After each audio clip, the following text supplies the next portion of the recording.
How do you do? I'm Jackie Mason, and this is my regular Sunday YouTube blog.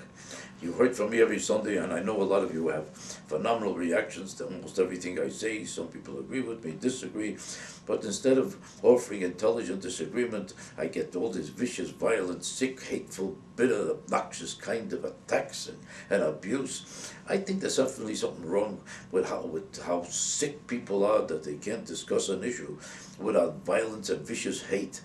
What do you prove by expressing yourself in that way? That you're just sick or nuts or stupid? You have to be a moron or an idiot not to be able to discuss a subject intelligently and apply yourself to the issue that I bring up here. But this is an issue. This is not a question of hate. It's a question of hate because you're a sick human being if you express yourself that way. If you can't answer a person intelligently and you can't disagree with him intellectually and you just have to express yourself with venom and hostility, then you're a sick human being. Why don't you find something to do with all that hate except calling up a person and calling him names? Calling him names doesn't answer the question. I was talking about Barack Obama. Now, he should be just as much a subject to discussion, conversation, and agreement or disagreement as any other candidate. If I disagreed with Hillary Clinton, nobody says it's because she's white or I'm white, or I would have liked her better if she was more white or less white or more black or what color. It's not a color contest. It's a color contest if you're a moron. Everybody is subject to criticism when they're running for an election. You know why? Because it's democracy, and the purpose of an election is to express yourself on what you think of that person. And if the only time a person doesn't make sense or has no right to express himself is because he's white and the candidate is black, do black people wonder if they're allowed to pick on Bush because he's white?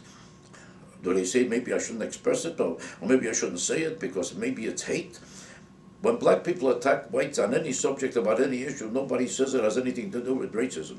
But if a white person attacks a black person on the issues, all of a sudden it's hate. You know why? Because the real hate and the real racism is not coming from whites anymore. Years ago, it was the whites that were full of hate for blacks. And they condemned them to meaningless people in America. They didn't even count as a human being to white people years ago. But the world changed. Get wise to yourself.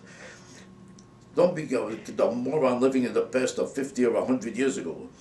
This man would not be candidate for president today if he wasn't black in the first place. So it's racism in reverse, because he has an opportunity now that he never would have had if he was white. There is no white person who declared himself a candidate for president after only 2 years in the United States Senate, during which time he's not known for anything that he ever accomplished. No bill, no suggestion of a bill, no important committee, no important vote on any important issue, no outstanding idea, no original thought. A man who accomplished nothing that you could identify doesn't have the nerve to suggest himself a president, especially when there's scholars, thinkers, and brilliant political analysts and brilliant, phenomenal minds all over America who have a list of phenomenal accomplishments on 1,000 different issues.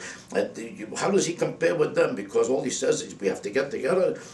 Who doesn't know we have to get together? You need him to tell you we have to get together? What's wrong with this country is divisiveness.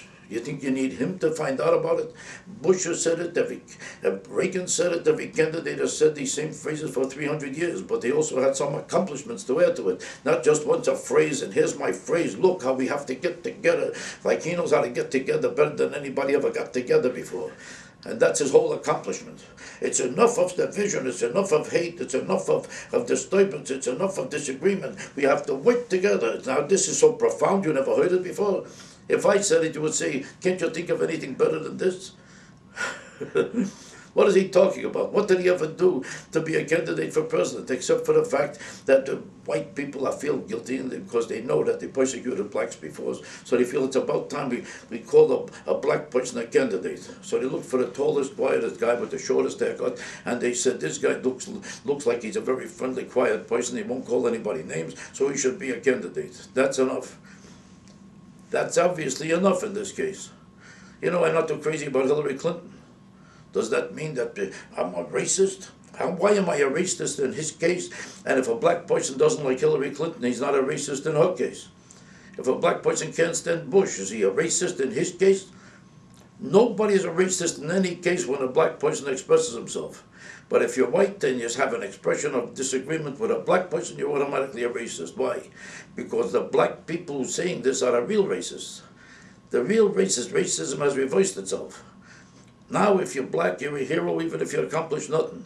And if you're a white person and you're against them, you're automatically a racist. Why? Because a white person is a born racist, he'll be a racist, and he'll die a racist, and he can't help being a racist. And you know who says it? An ugly, disgusting, vicious racist. And if you're a black person or a white person who calls me a racist just because I dislike a candidate, he happens to be black, his blackness has nothing to do with my opinion. My opinion is exactly the same if he was white and Jewish, and if he was even a rabbi in Philadelphia.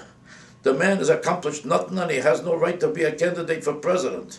He has a right to run. It's a free country. But if you vote for him, you're a moron.